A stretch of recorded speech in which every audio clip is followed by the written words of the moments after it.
Okay, so welcome everyone to this second session of the spring showcases. Today's topic is succession, contingency, and onboarding planning, ensuring continuity in your program. So today we have four guests, and we want to thank the guests who have accepted to share their practice and their tips with the group today. Monica could not be here today. She had a last minute emergency. So Tracy and I will be hosting this session. Hopefully, we'll be able to fill a little bit of her shoes today. So some Zoom tips. You want to go ahead, Tracy? Okay, I'll just spotlight myself. Okay, so this is just a few tips. If you need to see the interpreter all the time, we're going to spotlight the interpreter and the person who's speaking. And if you just need to see those people, the speaker and the interpreter, you can choose if you go to view up in the top right corner and you can choose side by side speaker, and then you'll just see the people who are speaking. If you want to see everybody, you can choose side by side gallery, and then you can see everybody um who's in the Zoom call right now. If you need the anything to be bigger, you'll notice in between the gallery, which is on the right side, and the shared slide screen, which is on the left side, there's a little bar there, and you can slide that back and forth. So you can make either the slides bigger or the gallery bigger, depending on what you need.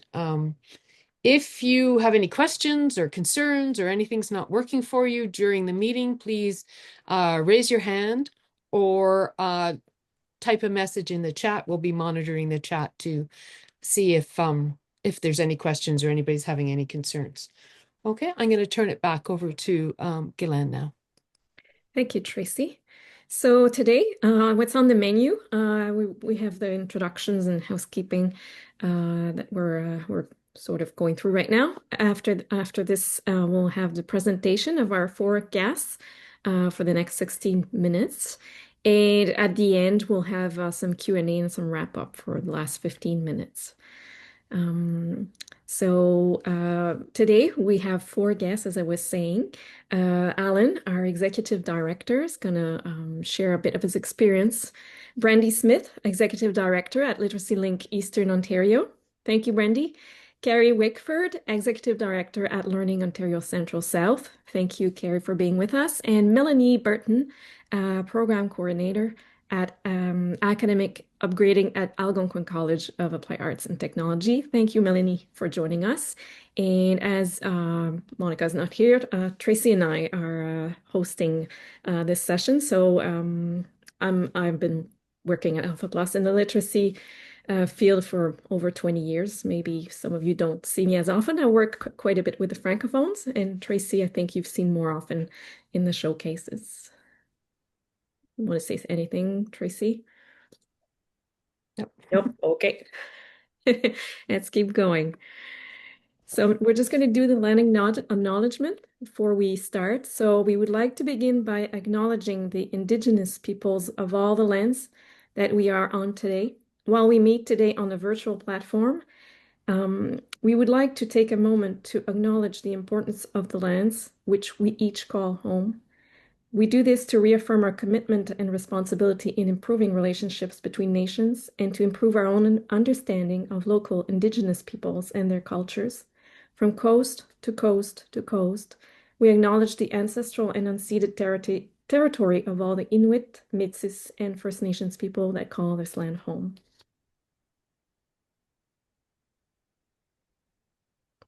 So for today's session, Monica had prepared a little bit of context, which I can speak to.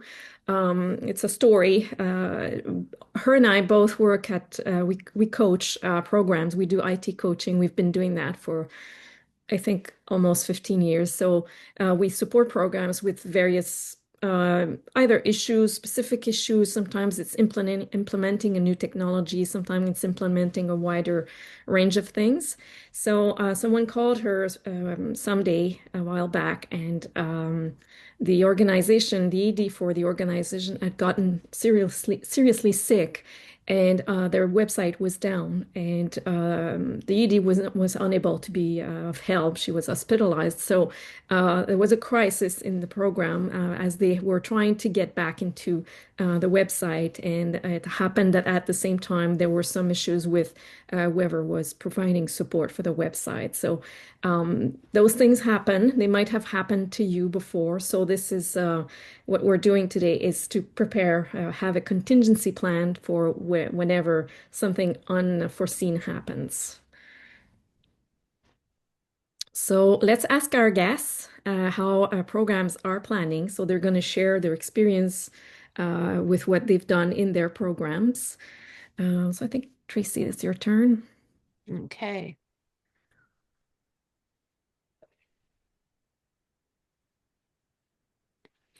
Okay, so the questions that we have for our guest presenters today are we're going to ask them to start out by telling us a little bit about themselves and then to talk to us about how they plan for succession and any kind of contingency plans they create, as well as for how they are onboarding new hires and new employees, new staff, and to talk about their any kind of HR packages that they've created and how they did that. So they're going to share examples with us, what worked, what didn't work, so things that people might have tried that didn't work as well, and then what advice, tools, tips, resources they have for the rest of us. Okay. So our first presenter today is Alan Cherwinski. So I know Alan quite well because we work together. He's the ED of AlphaPlus. I'll let him um, introduce himself. And over to you, Alan. Great. Guylaine, would it be possible for me to share my screen? Yes, of course. Whoops, Okay. sorry. I will stop sharing mine. And then it won't interfere with the pinning or anything like that, I hope. Don't think so.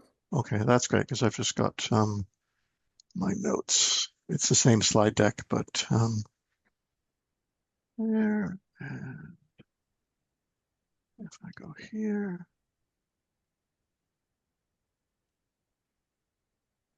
Okay. Does that show up for everyone okay? Can you that Mhm. first slide? Okay, wonderful. Okay.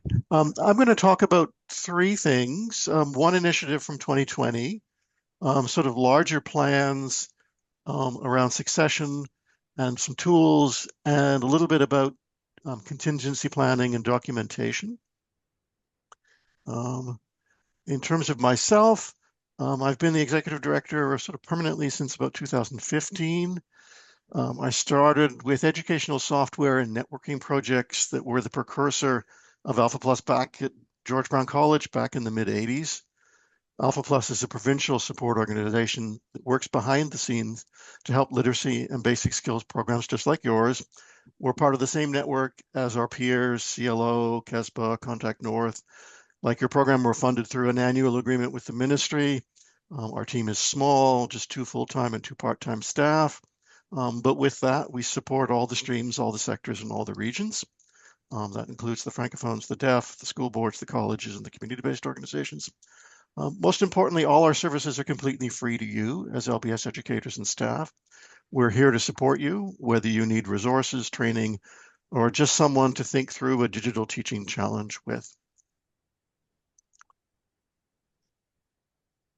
I wanted to cover a number of things. So I started off in terms of succession planning. I think it was just COVID, and I was in bed sick and looking at my desk thinking, oh, what's going to happen if I don't get out of bed?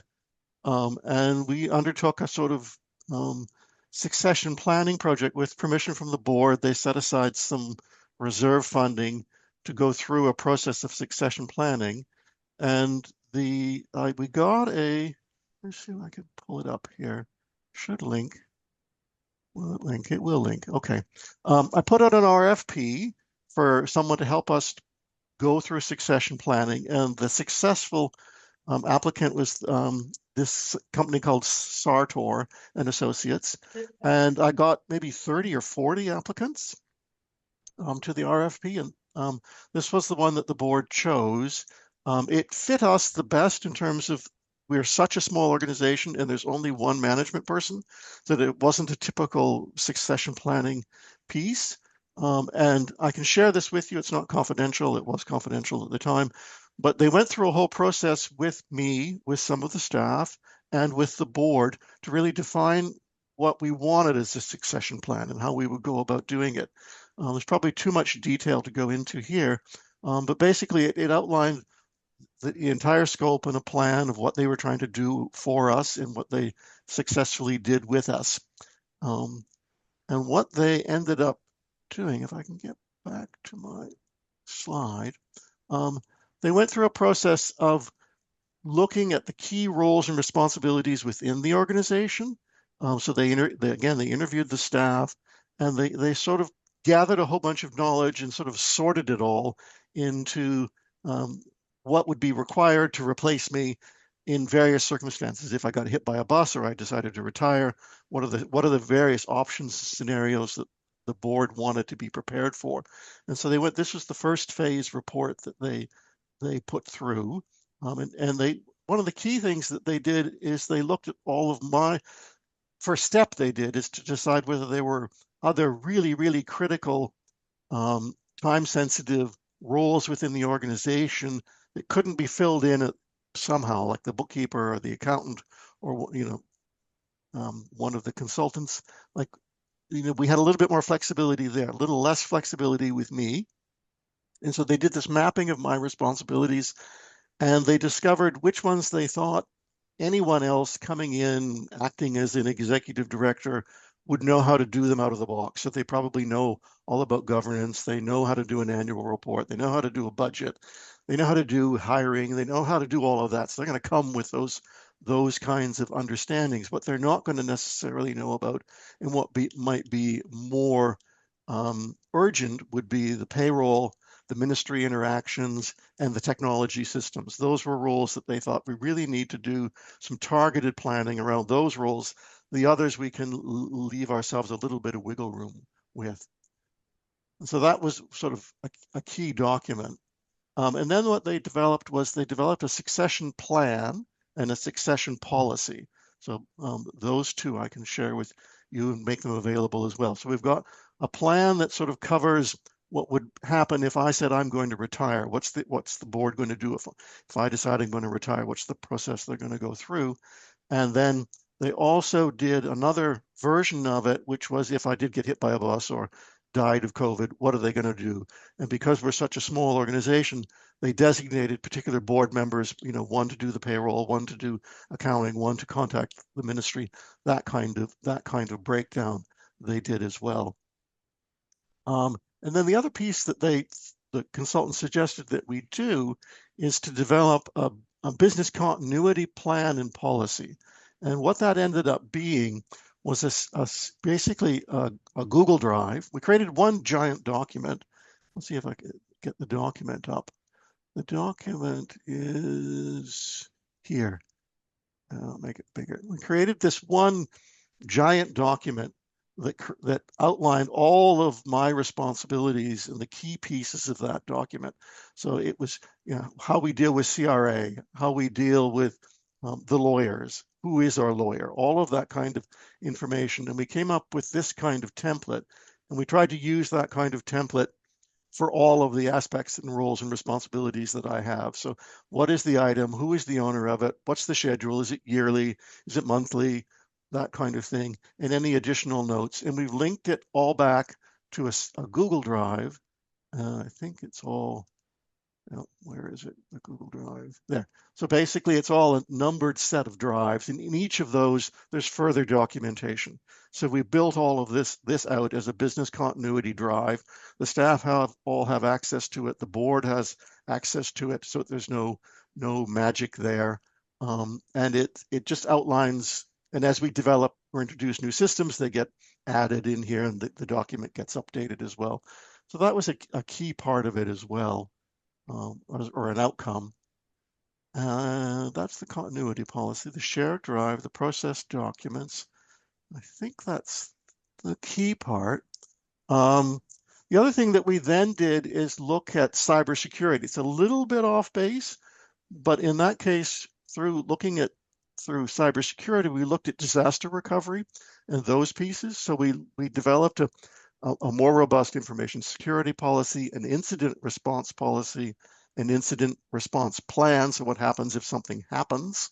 The business continuity plan, which is the big document, and then a disaster recovery plan, which could mean, you know, like the internet and the world goes down, or we have an earthquake and our office is destroyed, we have a flood, a fire, something like that, like disaster recovery plan. So it's not really succession, but it sort of relates to succession because a lot of the documentation and thinking that you need to do to prepare for an earthquake or a flood is similar to what you need to do if you've got hit by, or I get hit by a bus. Um, and yeah, I think that's it. Oh, and the other, well, my only tip was if you're not using a password manager in terms of succession planning, having a password manager tool that your executive director uses so that they can pass on all of those magic passwords and license numbers and all of that kind of stuff in one place is really, really helpful. Don't keep it on a spreadsheet. Don't keep it on a piece of paper in your desk because, like COVID, you're not going to be able to get into your desk to retrieve the piece of paper. So password manager for succession planning, in terms of my opinion, is critical and is a good government document on tips and advice on using password managers. And I think that's the end of mine, and we're going to do questions at the end, right? So, Oh, okay. Well, the way Monica had it set up was in between each one, but okay. if you're comfortable with that, does anybody have any questions for Alan?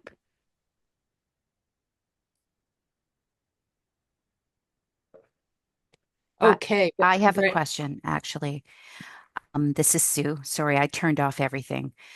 Um, I wanted to know the name of that company that you hired, and was it expensive to get them to go through your succession plan with you? Sartor and Associates was there, and I'm still sharing. Have I stopped sharing? You're still sharing. Yeah, okay. Sartor, I can send you the whole document if you want. That'd be That's no problem. great. Sartor and Associates, and I think it was about $6,000. Okay. And it took probably about 6 months. Mm-hmm. And they interviewed probably 3 of the board members and 2 staff and me, and did a lot of sort of mapping of roles and responsibilities. We're also a little bit different than some of the literacy programs that I'm familiar with in that we're provincial and the people on my board aren't directly from the literacy field.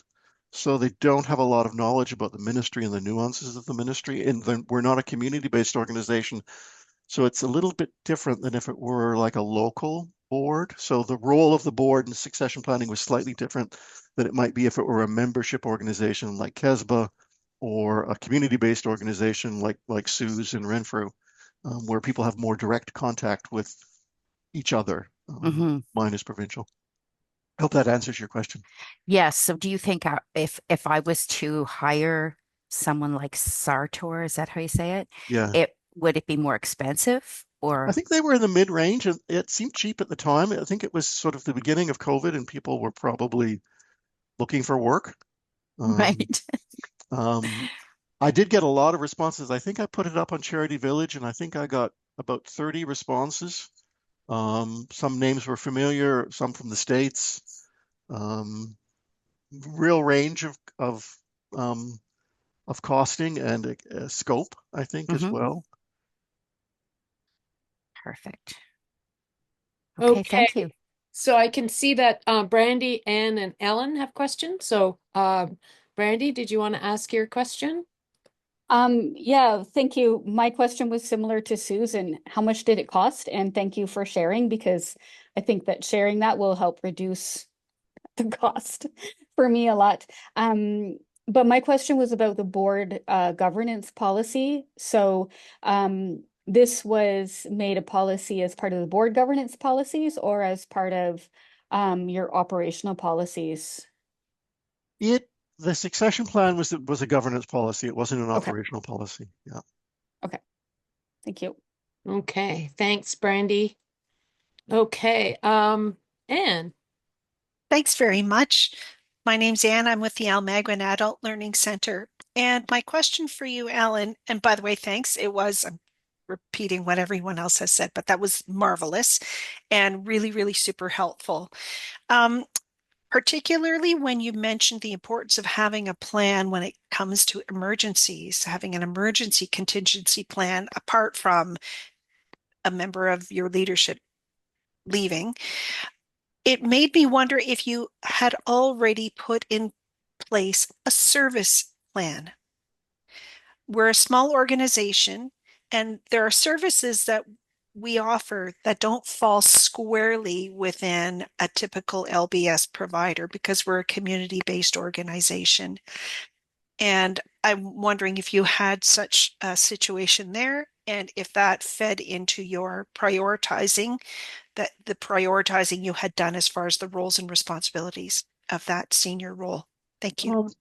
Not necessarily, because we've worked from home since like 2015, so everyone works from home, that a lot of the kind of emergency planning in terms of a flood or fire sort of got sidelined because we could think, okay, if Tracy's house burns down, what's the, that's one of the offices that's down, but it's not the head office that's down. Or if my office goes, if I have a fire here, because I work from home as well, I can work from the library. Everything that we do is in the cloud. There's nothing that's on this device. Someone could come in and steal this computer and they wouldn't have anything, and I could just start up in 10 minutes. Nothing is based locally, which is not that common for a literacy program, like a direct delivery program. We aren't dependent on any service space to be able to deliver programming. In terms of the core services, like the team, again, we have a very, very small team, but like today, we're very good at being able to fill in for each other when we need to. We have a very common set of skills. We share a lot of work experience. We've worked together for a long time. I've worked with Monica for 27 years. So we've worked together a long time. We know each other very well. So I'm not really a typical organization, I think, to sort of be able to say in my experience, this is the way I'd go about doing it. I don't know if that's any help, Anne. Yes, it is a help. Thank you. We're at the beginning of our succession planning journey, and it seems to me I don't feel great about developing fulsome job descriptions until I have a very good handle on what the priority key services are, the core services, and then developing those other documents to support that, align with that. Anyway, I won't take up more time. Thank you. Thank you, Anne. Okay, Ellen. Hi, it's actually Pauline with the Adult Learning and Training Center. We're doing a group session here. I'm just wondering if there's a fee for password manager and what that fee would be. They vary. There's some that you can get, like LastPass, you can get it for free, but you can't share the passwords. I think that the one we use now currently at work that we share, so Tracy Gillen and Monica and I will have a common password manager where we have all the sort of corporate passwords. And I think that's maybe, I'll look it up and put it back in the chat. I know the bill is like $30, and I'm not sure how often I get that bill, but I'll have to look it up. But there are free versions, but they don't have as many features. And certainly the LastPass one is reasonably good for free. I think Bitwarden might have a free one too. I certainly recommend password managers for anyone at home as well. Just don't, it allows you to create a better password, and it just makes it accessible in the cloud from anywhere. I think it's worth it. I mean, the amount of headache, the number of coaching programs that we've had for people who don't have a password to their CRA account or their website account or something else like that, and have had to wait weeks to try to go through various authentication and verifications to prove they are who they say they are to get a password back. It's certainly worth a little bit of money that you're going to pay for a password manager. Thank you. Great. Thanks very much, Alan, for all of that. And thanks to everybody for your questions. Now we're going to hear from Brandy Smith, who's the ED at Literacy Link Eastern Ontario. I'll let Brandy introduce herself and share her slides.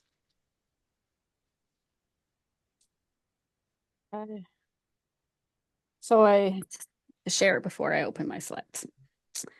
There we go. So can everybody hear me? Yes. Okay, so I'm here.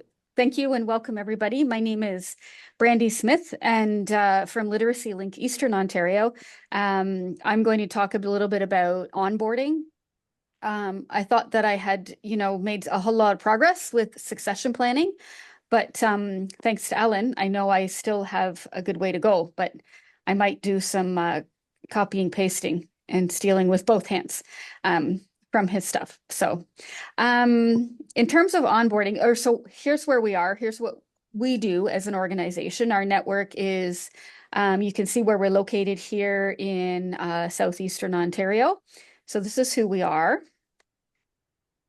And again, like Alan at AlphaPlus, we are a provincial support organization working in the background and behind the scenes, supporting literacy and basic skills providers within this area, that map area.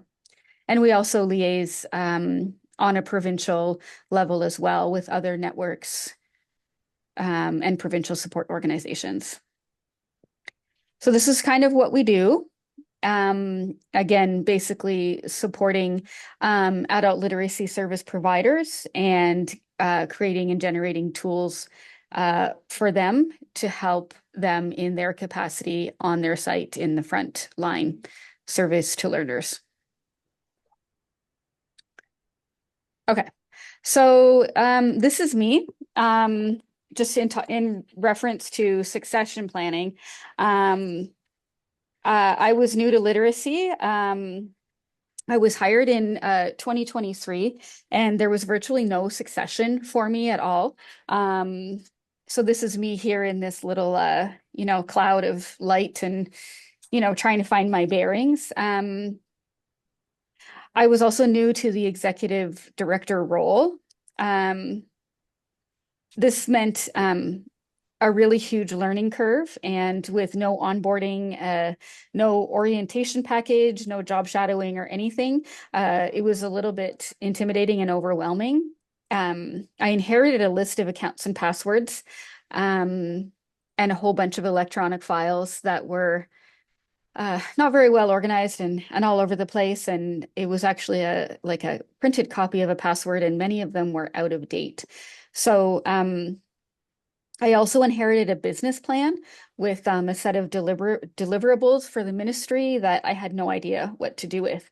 So I went around and I was, furiously scouring the internet for Ontario LBS program information, and I read some of the orientation materials available. I also reached out, started off by as part of my onboarding was meeting with our ministry representative, first of all, meeting with our board, and then reaching out to try and introduce myself to everybody I could in the sector, and that might, provide me some guidance and advice. And I did meet with some really, really good people who turned into mentors and coaches and helped me, walked me through my first 2 years, which is still ongoing, and I'm playing the new card for a long time. So I did receive a lot of support from our networks and from our agencies in terms of sharing and helping me out when I called panicking, going, what is this? What do I do? All the updates and things that had to be happening. So here we are. We're in the beginning of succession planning, is because that was such a rocky road, and I realized it didn't have to be. I started kind of documenting, listing things that I was doing as I was going in terms of, the steps that I was taking. And hopefully we're going to be able to make a smooth transition for the next person coming in. I guess you could say it started, our succession planning started when I actually took a human resources course online kind of before I started here. And then I teamed up with the Human Resources Committee. That's Carrie and Locks. They were hosting a Human Resources Committee and developing some human resources capacity for our service provider. So I jumped on board with that because I had an idea for creating this orientation package. So that way, anybody else coming into a position like mine would have a little bit more guidance and, step-by-step instructions or introduction to the sector. It's really hard to get all of the information in one document. So from that human resources committee, I was able to, last year I developed this orientation guide for literacy and basic skills. And I developed an orientation package that includes like an onboarding checklist and including all the, Employment Standard Acts things that are required, as well as the, tax forms, TD1 forms. I had always, been on the submitting side of them, but I never had to, be one who, actually takes care of and gets them signed when I'm onboarding somebody. So I have a board orientation and a staff orientation now. I also have slides that'll come in the tools, but so I did attend the succession planning workshop, and I made sure our board was included on that. Because so that way they would be, they would be the ones taking the lead, because as we're still learning, we just developed governance policies. And like I asked Alan, I wasn't sure if it was a board role or an executive director role. So I'll be able to kind of delegate that a little bit more to them. So the succession planning information sessions and of course, from that, Melanie, the other presenter, had a really good table of contents for her succession plan that I'm going to be diligently working through. So training, orientation, development. I also am working on, I updated our executive director job position, and I'm also working on an HR policy that includes the key and critical descriptions and for the succession plans to get started. That way, that's one of the things that, can be done right away. In our case, one of the main considerations we have to take into account is that I'm the only staff for the most part. We recently just hired a temporary part-time support staff. And we do have several contractors working on the side. So basically being a company of one, right now our board chair is the designate in case of emergency, and they're volunteers. So that's one of the risks that we kind of have to mitigate during this succession plan, especially in the emergency succession scenario. And with that, what we're doing is trying to make sure our board is really strong and really well informed and really well connected.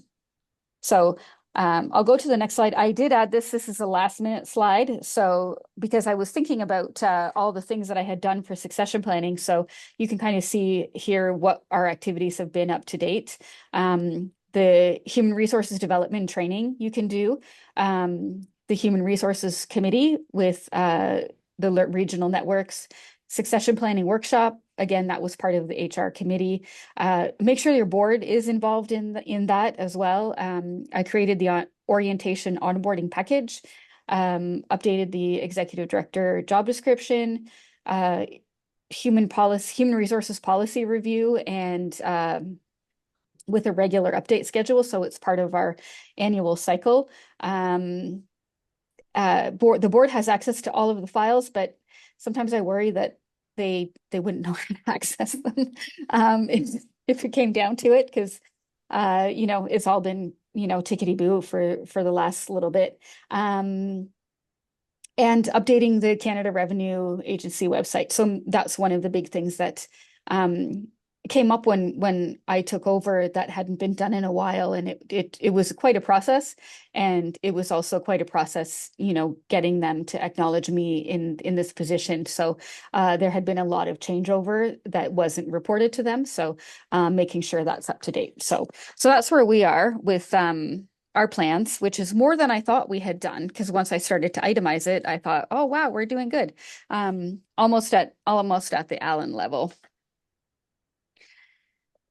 So these are the tools I used. The this is part of the LOCK's Human Resources Toolkit that Carrie and Skillforce, Sherry over at Muskoka Skillforce created, and that was very helpful in me in all of my hiring, actually. So part-time staff and our bookkeeper, and then in rewriting my job description and making sure the ED description is up to date. So that's an essential tool. I can't say enough about that one. Carrie's going to talk about it a little bit next in her presentation, I think. And then this one is the orientation to literacy and basic skills. So what I'm going to do is I'm just going to minimize this here, and I'll show you a little bit about this is what we developed last year as part of the Human Resources Committee. So you can see it's 75 pages of fun. And I did make slides for it. So, and this is going to be available. This is available for everybody on our Leo website, but it kind of goes through what literacy is about, and all kinds of background to the literacy and basic skills system, who are the provincial support organizations. And then, can everybody see this still? Yes. Yeah. Okay. So this graphic is one of the things that I created the learners with you can see the whole system and who's part of that. So there's modules about who's who Brandy? in this. Yep. Oh, I can just see your slides. Oh, okay. Never mind. So I don't know how to do that yet. So, okay. So scratch that. The orientation is there on our Leo website. That's the one thing I created. And we're also updating that on a regular basis. That does go, so section 3 and 4 includes a lot of the administrative stuff for leadership. So connecting with your employment and training consultant, and connecting with BP Secure and things like that. So that is an example of one of the tools that I used. And this will go with our orientation package and our human resources policy. True confession time, I actually went to the Ontario Library Service website, and I stole their human resources policy. It was really clear and really well written, and really basic in terms of branding and things like that. I had tried to use some of the prefab templates like HR Bright and things like that, but it was so highly formatted. I just got really frustrated trying to deformat it and put it into words that I wanted to say. So the library service center was a really good place to get clearly written policies. So what we learned for the future is plan for the future. So have that future minded and moving and growth mentality culture at your workplace. Be prepared, and it's never too early to start thinking about it. We were talking today, I was talking to one of our programs about how things are changing and people are being attached to their physical things at their desk. But I plan that none of this is mine. We have to, we're keeping moving forward, and we're not looking back, and eventually this will all change. So I also learned it takes a lot of time. So you have to schedule the time, and you have to block off. I know it's hard. We're all over capacity, but being prepared is going to save you a lot of time in the long run. And I think that this is a huge element of sustainability and stability for your organization. So it's hard to grow and develop and move forward if you're, still trying to keep up and you're moving backwards, and not kind of taking care of things as you go. So that would be my lesson, is that, succession is essential for risk mitigation, but it's also essential for sustainability and growth. And that is, that's my presentation there. That's great. Thank you so much, Brandy. That was very interesting, very well collated. presentation. Thank you very much. Does anybody have any questions for Brandy at this time? We'll ask again at the end if you think of something later, or you can always pop something into the chat if it occurs to you. But does anybody have any questions for Brandy right now?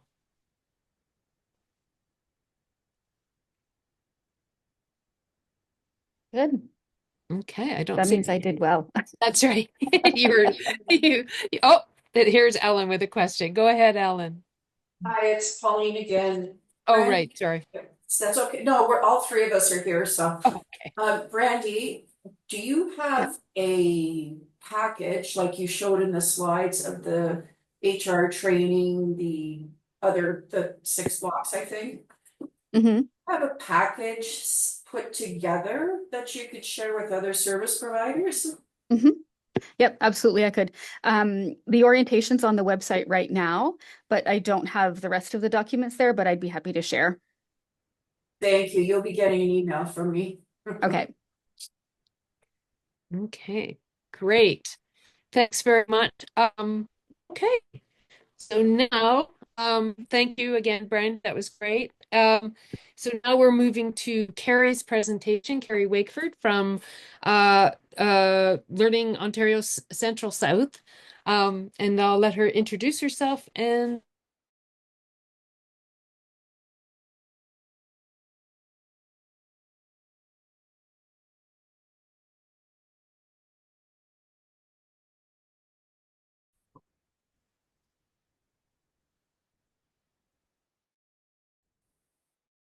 Go. I'm Learning Ontario Central South, and we're part of the Learning Networks of Ontario.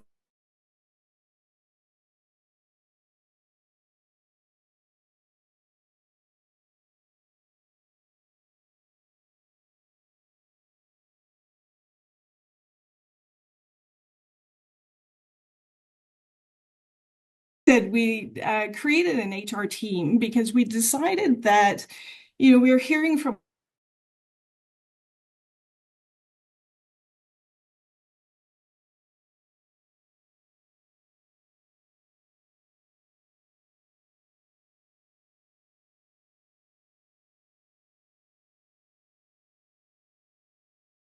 one for and I will share those, and I do have some examples from those as well. We also created a succession planning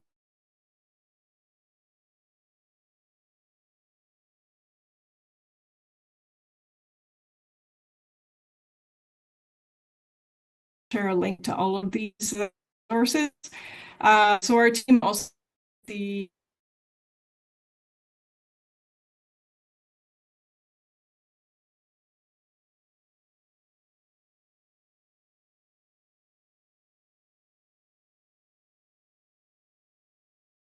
have performance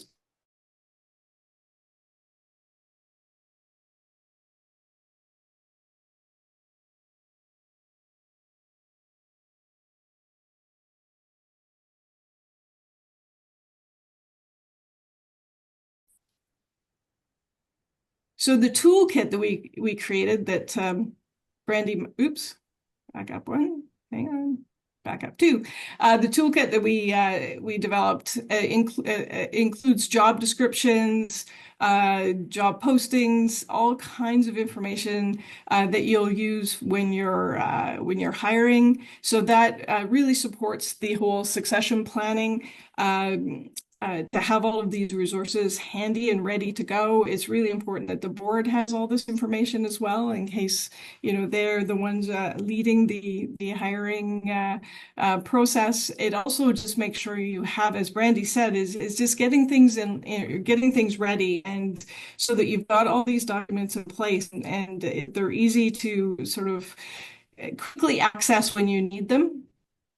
I want to talk a little bit more about the KSAO, knowledge, skills, abilities, and attributes.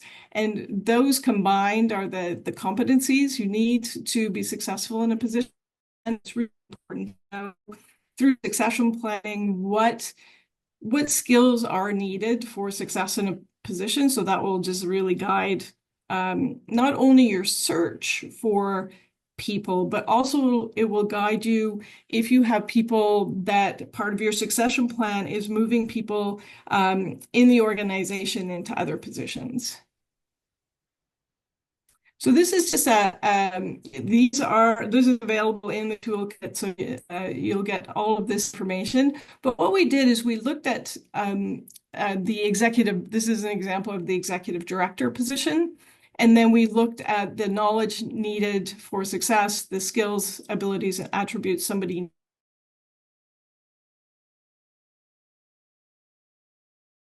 we've and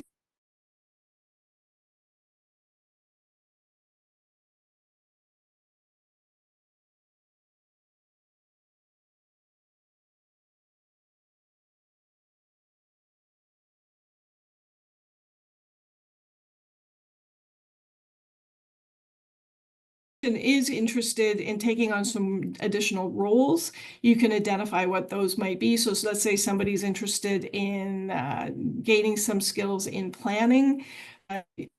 You can bring them in on actively in the business planning process. If somebody is interested in the financial management,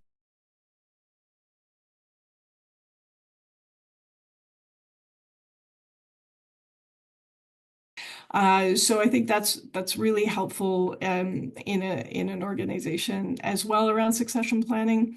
It's really critical in contingency planning. So if as what both Randy and Alan talked about, what happens if a key person leaves? You know, are you prepared to cover and address the people in your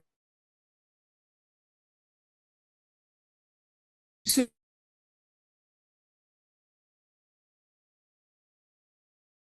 to do you need an organization hiring and what is in an organization to help people develop? So it's great in performance management to sit down with people and say, oh, we're like be developed or some knowledge you want to gain. This is also a really good tool, I think, personally, to address that whole idea of credentials. So sometimes when you're hiring, you have a posting and you're asking for somebody with a BA or something. And then you look at the knowledge somebody needs and are you ruling people out? Are you ruling really good people with a lot of skills and experience, but may not have that credential? So I think that's also really helpful with this tool. The other thing I think in terms of the whole succession planning is retention. So you don't want to lose really great people that you have working with you. And so it's about understanding what your team needs. And this is this is a result of a survey. And again, you'll get the link in the toolkit. But it just is, I think, a really good example of how there's sometimes a disconnect between what employers think will be a retention strategy and what employees want. And I really like that whole idea around greater appreciation and recognition being really important to what employees are looking for. And the other thing too, the other benefits and perks, we don't know what that is. So it's important to have a discussion within your team about, you know, what keeps you here? What do you, and we know often I talk to people and I'll be asked about that. And it's just so much a part of the culture and the work people are doing. And just the knowing that you're doing something really valuable.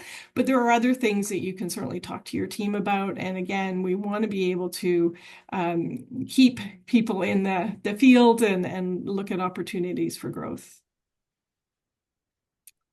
The other thing I think is really important is the whole workplace values and what is important in your workplace, what's a value of your organization, but also of each team member, and how does that change that retention piece and the skill development. So for example, if you have somebody who is really teamwork is just so important to them, And they identify that as one of their key values, and you have them working alone on developing curriculum. It may, I know that probably doesn't happen very often in LBS, but for example, and how do we look at, okay, this is something that somebody really values. How do we build that in for them to make sure that their values are being addressed? So I think that's an important piece. So I'm just going to ask everybody here now to take a look at this list and pick your top two. And what are the top two for you personally in the work that you're doing? And part of that is the next step is, how is that being addressed in your workplace? And so is that value, do your coworkers know about it? And how do you have that met, kind of thing? And I'll go back to the teamwork piece. And are you getting that in your situation? And again, it goes back with succession planning and contingency planning. It really is about knowing what you need when you're hiring. So in the succession planning workshop that Brandy and I both mentioned back in April, we had a consultant come in and talk about succession planning. But one of the things I thought was really good about that workshop is we as a group created a list that's specific to LBS. So we have now a document called LBS Tips in Succession Planning. So I'll be sharing that as well. But one of the things for me that's really, really important is the critical position assessment. And so in a small organization, you might think all of our positions are critical, which is true. So it's really looking at, what happens if you have one person who enters into CAMS, information into CAMS, and they are gone for 3 months unexpectedly. What are you able to do quickly? We talked about having a team approach, so other organizations, LBS organizations that can jump in and help, or sharing a position, or cross-training to make sure there are other people who can do that role. What are the resources out there? Putting together those. We've got the CAMS, the database of definitions that we developed a few years ago. That can be really important to have as part of your prep package. And then we have a policy procedure and some other things that I'll be sharing as well. All right, and finally, I will share what I'm doing in the succession planning that I'm working on. I always think it's funny that I've been, busy developing the toolkit and the job descriptions and the workshops, and then I neglect my own backyard kind of thing. So password manager, I will say 100% everyone should have one, just for sanity. It helps so much, and for safety and security. So I use LastPass. I believe it's about 150 a year, but I can't tell you exactly, but something like that. And so the password to my LastPass is available to the people that need that. Banking information, due dates, calendar of events, deliverables, contingency plan. I've got a few people ready to jump in on a very short-term basis, but just to give my board a chance to get things in order. So I'm really, my board chair came to a succession planning workshop with me.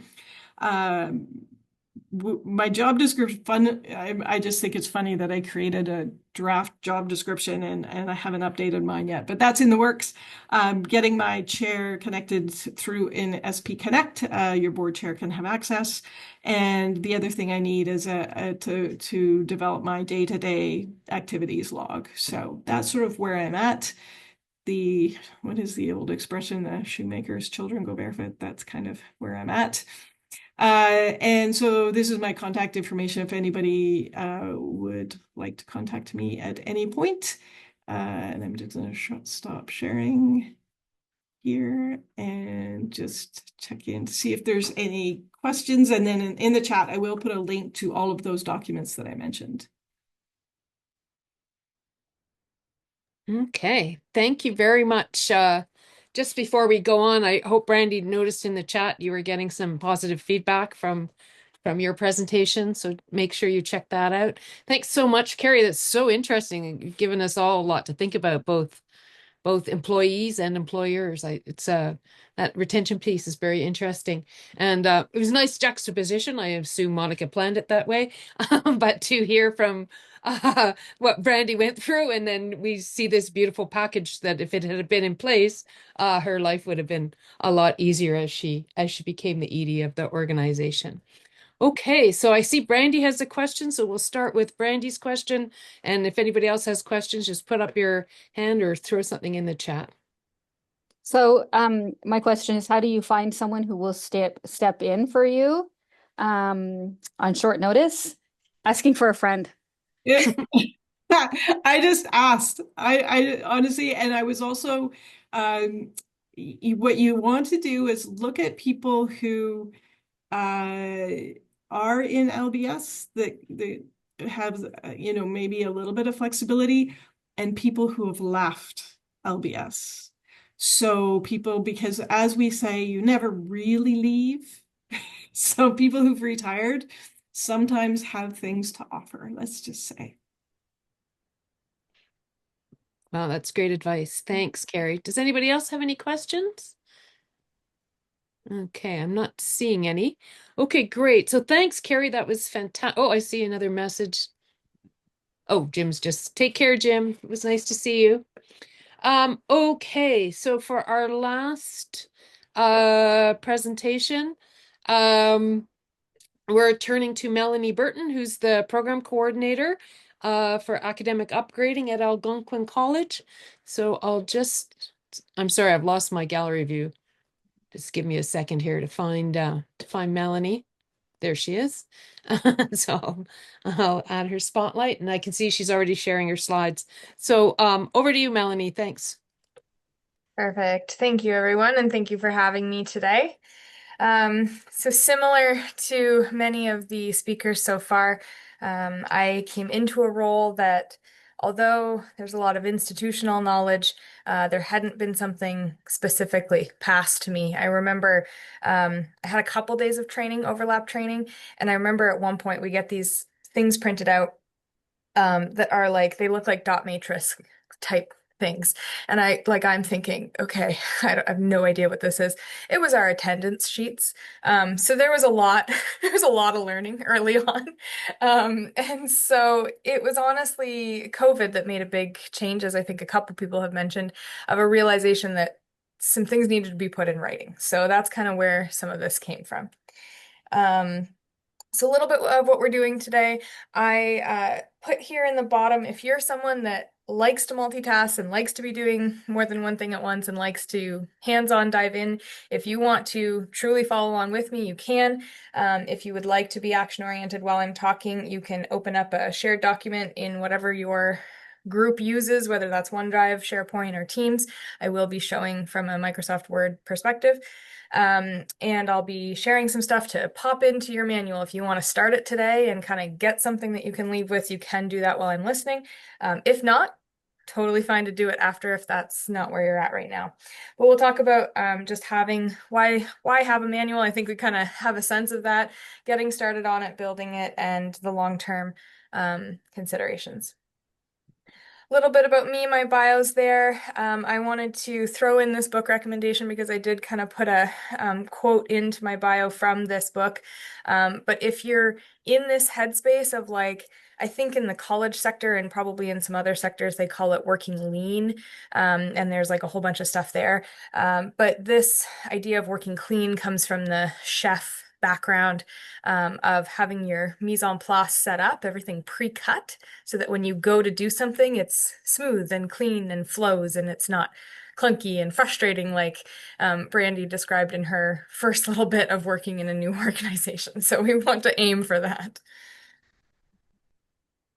Okay, so this was something I felt like I had heard quite a bit. The like, sure, I would love to have a description of everything I do, but who has the time, I would have to be doing it off the side of my desk. And so, you know, and even what I'm hearing from, you know, Brandy and Alan today, and even Carrie, is these very polished, finished copies. And my goodness, kudos to you folks that are at that polished point. When I started this, I felt like that idea of perfect and polished was holding me back from getting started at all. And so I had to, for myself, flip the narrative of what this manual would look like for me. And so I want to encourage that in any of you that are having trouble getting started. The starting somewhere means that it's not going to be complete. It's not going to be clean and tidy. It's not going to be pretty at first. So this idea of a living manual is something that your team can continue to add to. You can edit as you go, those kind of things, and I'll talk about that. And then the other thing is that the the idea of like, if the job tasks are in writing, then it's easy to replace me. And so maybe that is something that comes more in the college sector than it does in other sectors. I'm not sure. But there was a bit of a worry of like, if I write down what I actually do, it's easier for them to find someone else to do my job and to replace me. And this worry that therefore I should be a locked vault. I was hearing that from coworkers and things like that. And so I guess I wanted to put that idea out there that like, no matter what, there's going to be times in life where change happens, and we don't predict that or cause that by putting our job description or our procedures and policies in writing. And I know like it's one of those things that is kind of like, duh, maybe, but I think it's a real fear that some people live with. And so I kind of just wanted to kind of address that a little bit, that at least for me, I ended up I've been with the college about 7-8 years, and I've had 2 short-term mental health leaves of absence. And in both cases, there were sudden things that happened in my life that I really needed my focus to be elsewhere, and to have some time for healing. And the sheer relief of saying, here's the manual, was like, I couldn't put that into words. Yes, there was some things I had to quickly go through and be like, oh, you know, this will be like this for this time or whatever. But to have the majority of it written was huge. So if you're not doing it for someone else, maybe do it for yourself as a backing to that. Okay, so some things to think about instead of worrying about those other pieces, have something that's a living manual as a starting point. So a couple things to think about. You're probably already writing out those instructions anyways. How many times have you written down instruction steps, policies, guidance, and emailed them off to staff? And sometimes rewrote them, or searched your email for it, copied and pasted it and edited and sent it to another staff, okay? So the idea here is that those things all live in one place instead of doing those types of things. It's a one-stop location for information. Shared access means shared responsibility and support. So the way that we use it in our space is that we have one living academic upgrading manual that has a table of contents. I'll show you how to do that briefly today too. And I have over time assigned staff to fill out certain parts of it so that it's not just me doing all of it. But the idea is that if you are in the process of writing something or you're changing something, I go into the manual to write it and to do that thinking and to do that planning and to do the editing over time, because then at least a work in progress is written somewhere, right? It's a starting point. A lot of this, as I mentioned, happened in COVID. I'm working in a college where we had our main campus, and then I'm at the time, was one of 3 offshoots. And so a lot of times it was easy to just, hey, group, how do you do this, right? But over time, when you need the like one step underneath in understanding how something works, you have to like do all of that extra asking and everything in order to change how it works for your program. That nuance you can capture in this space. It reduces your repetition of explanations and focuses staff time on more deeper questions. So when I do onboarding, or when I do policy changes, things like that, I send an email that says, hey, I've updated the manual under these sections or these pages. Please take a look and read through them. And then we're going to have our meeting or our touch base at this time. And that way I'm preempting all the basics, and then we can just have the deeper conversation of, hey, I feel like this nuance won't work, or whatever that looks like. And it also, like, from an accessibility standpoint, gives folks another accessibility point of having it in writing, sometimes having images in there, things like that, that can give them processing time ahead and make your time more valuable. And then the living document grows with you, and I'll show some ways that that happens. So again, if you're someone that wants to be actively doing while you're listening, you can do a quick search in your email for a recent email where either you wrote instructions for someone else or received instructions or policy procedure updates from someone. If you can't think of anything, you have some in the chat today, some examples of password managers, maybe as an example, and other things like that that you may want to throw in a manual. Okay, so we're going to dive right in. If you actually want to follow along and do this with me, you're welcome to. So you can open up a blank Microsoft Word document, ideally that lives in an online space like OneDrive, SharePoint, or Teams, and share with anyone else that's on this call so that you can all kind of throw stuff in together while we're chatting. I'm going to put in the chat right now some introductory language that Brandy mentioned I had sent out earlier, so you may already have this started, that you can put on your first page and edit for your site. So if you are actively hands-on trying this out right now, you can designate someone in your group that can be an editor for that content. And then an action for anyone else in that group is to add those email instructions into this shared document if you want to jump in right now.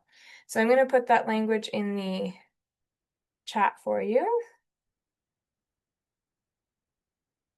A couple of key things that is in here is, it's kind of long, but hopefully that'll send. Oh, it doesn't like it because it's too long. Okay, 1 second, bear with me.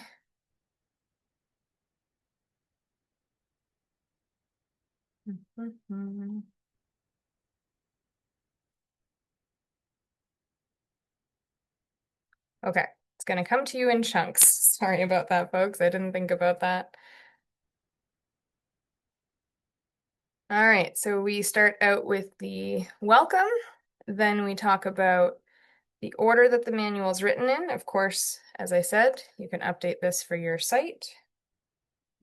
Then we will talk about how to edit and change the table of contents, because I don't know if you guys feel this, but there's always some folks in your organization that are more comfortable with technology than others.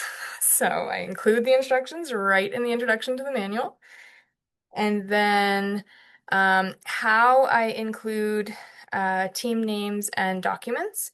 So as an example, I usually put the position, and then I put in brackets the current person in that position and the date, like the year that I updated that. So that might be Brandy Smith 2025, and then the position on the outside. I do that so that you kind of have a sense, if you're in a bigger organization, of who would have had that decision making or whatever, and you know both the name of the role and the name of the person and when it was last updated, so that you have a good chance at finding who's currently in that role if it's changed, to help make that part easier. So that would be your introduction. So you can, if you are following along with me, you can copy and paste that into your first page of your blank document. And then you can go ahead with the formatting. So are we seeing my full screen right now? Like, you can kind of see PowerPoint and Word together? Yes, okay. So moving over to Word, that would look like this if you're following along. I'm just going to briefly show you how to add that table of contents. So you're going to go in under References and click on Table of Contents. And you're just going to do the automatic one.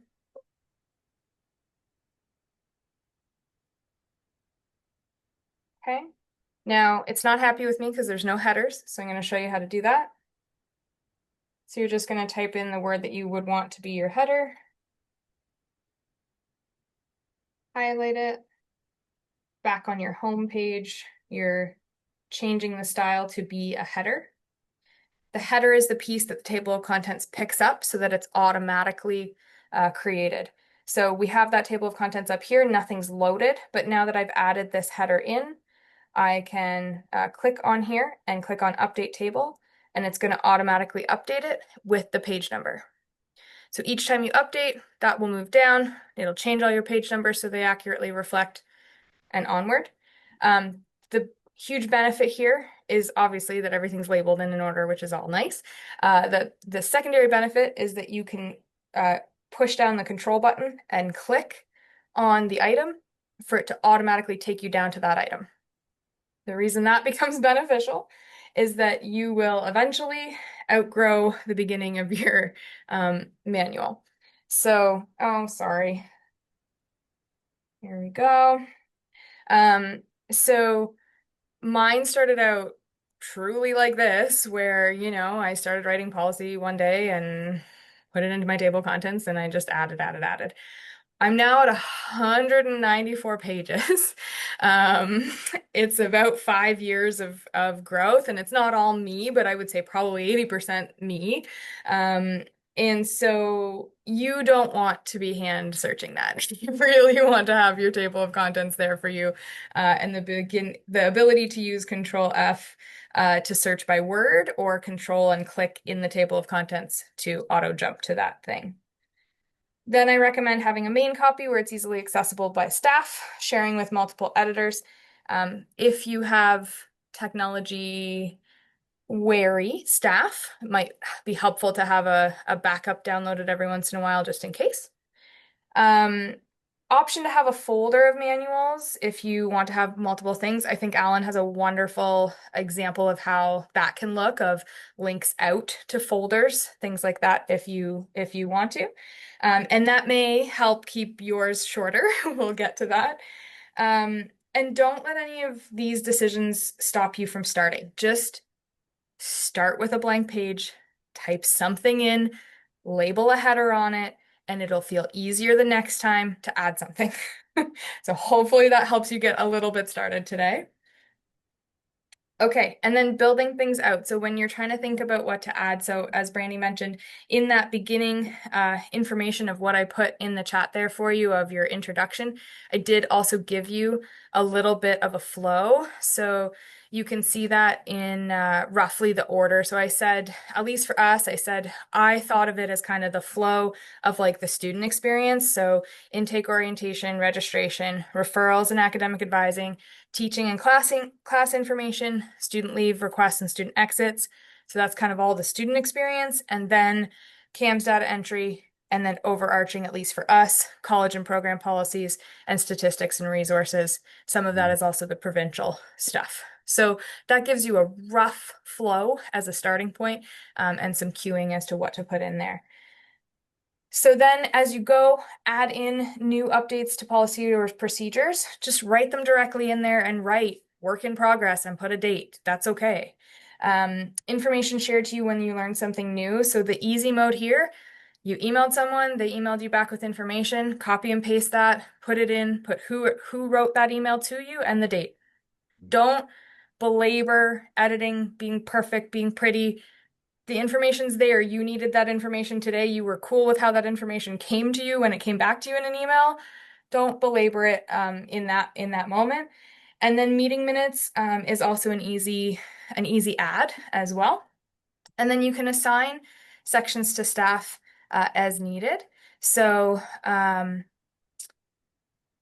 you help me with what an SOP is, Sue, in the chat there?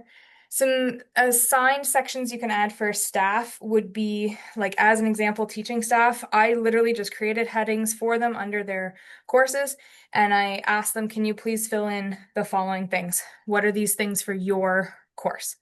And then we went from there.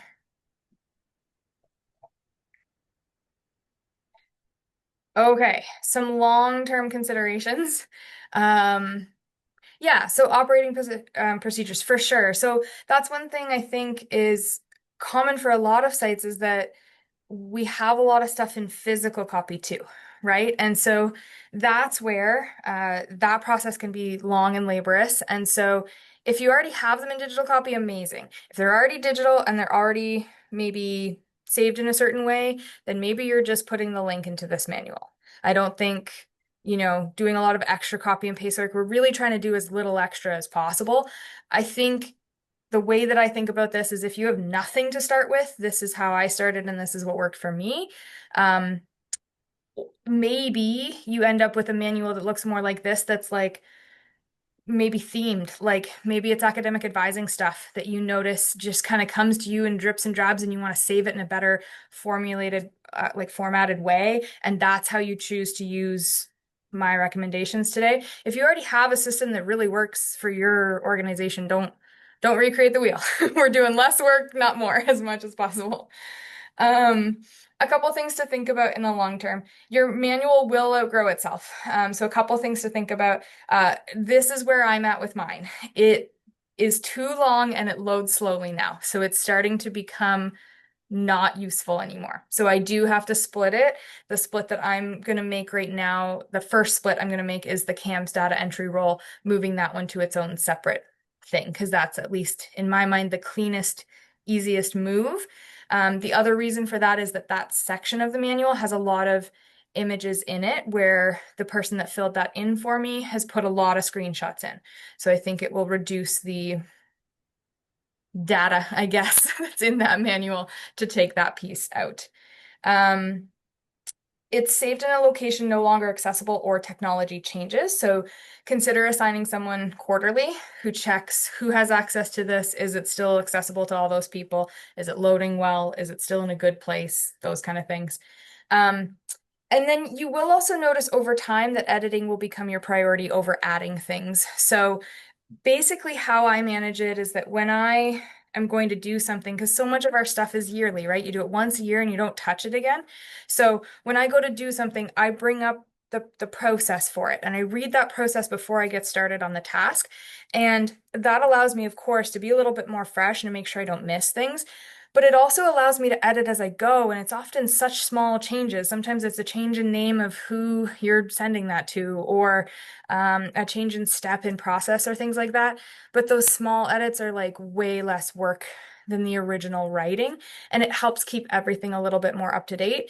And I just have started adding under each header, updated whatever. And so then you know when that section was updated, and you don't have to do like, I would truly never sit down and edit 194 pages, right? Like that's not beneficial to anyone.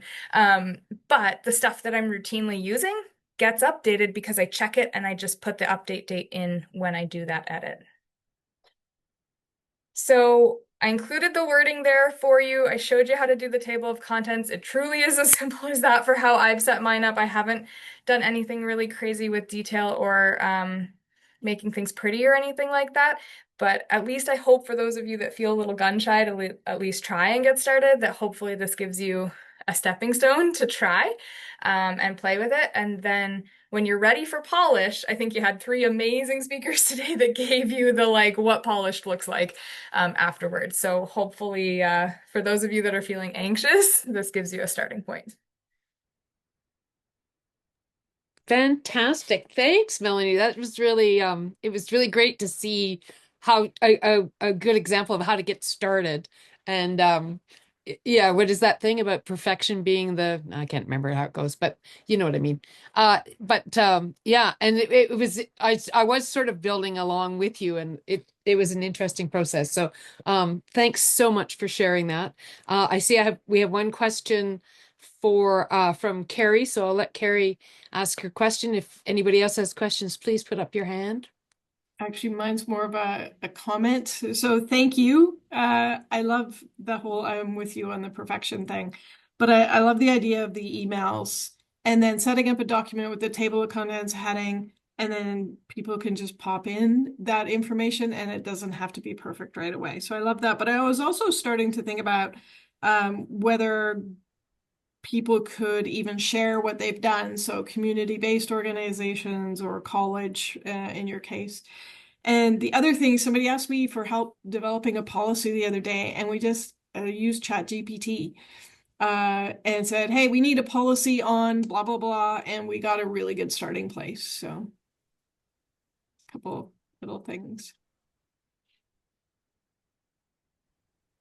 Great, thanks. Those are great comments. I don't know if you had anything to say, Melanie, in response, but I think that's wonderful. I think we ultimately have to use the tools that we have, and I think that there is sometimes a fear of trying something new. I know, at least for me, like that table of contents was such a game changer, and just like feeling like I was going to be able to find the information when I needed it, or the Control F feature. I see as well, Courtney's put in the chat an explanation of how to kind of view through the headings as well, as a way to kind of move through your Word document. Sounds like Google Docs has something similarly as well. So I think sometimes we get slowed down by not being sure how to use technology. So taking a moment to kind of just say, I noticed that this is difficult. Is there an easy way for me to use technology for good is helpful. And to your comment, Carrie, about meeting minutes and things like that too, I've started to make a habit of just when I've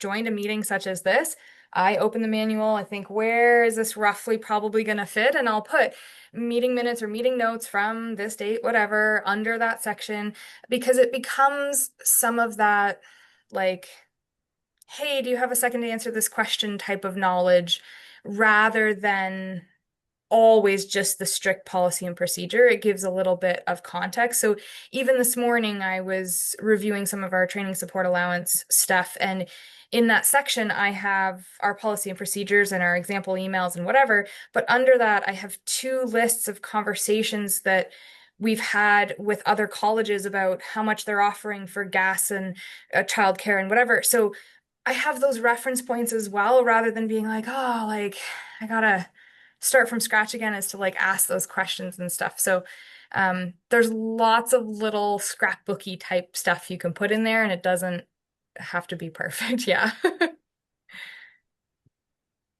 okay, fantastic. Thanks so much. I'm not seeing any other questions. So I just again thank you, Melanie, and thank you to all of our presenters.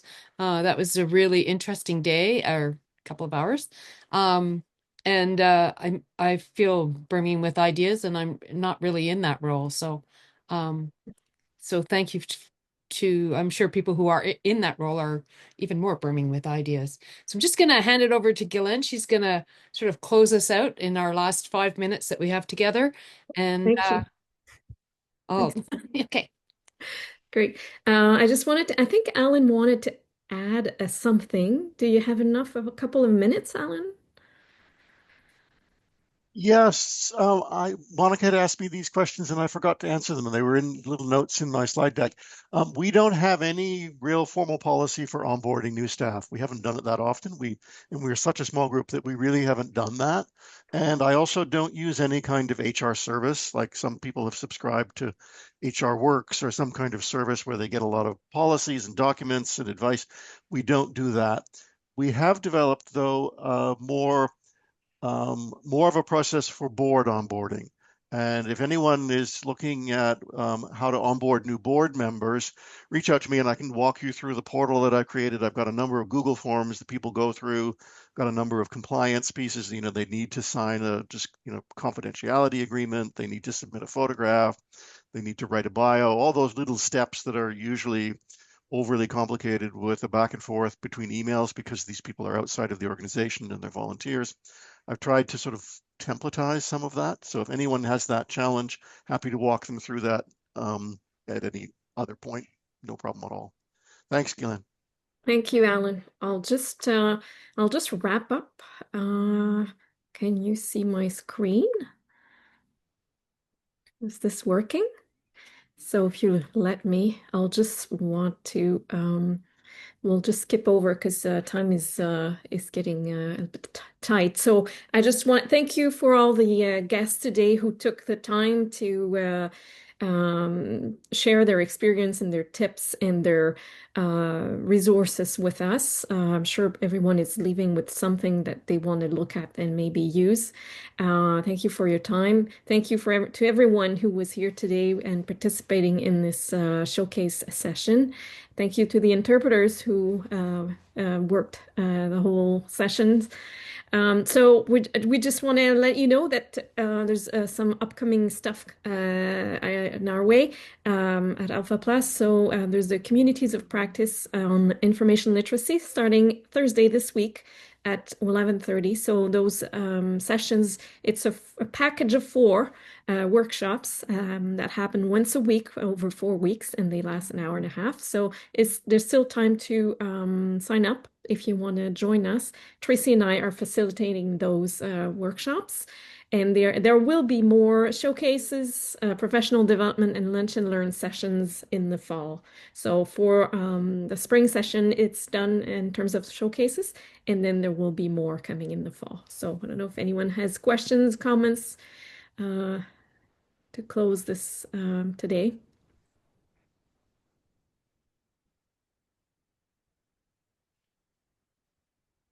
It's good.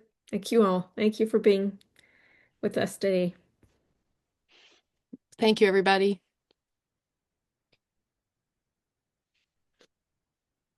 Oh, and did you put the feedback in the chat, Tracy? I did. Yes, I You did. did. Thank you. We'll send it again in case people missed it. Yes, and the recording will be available.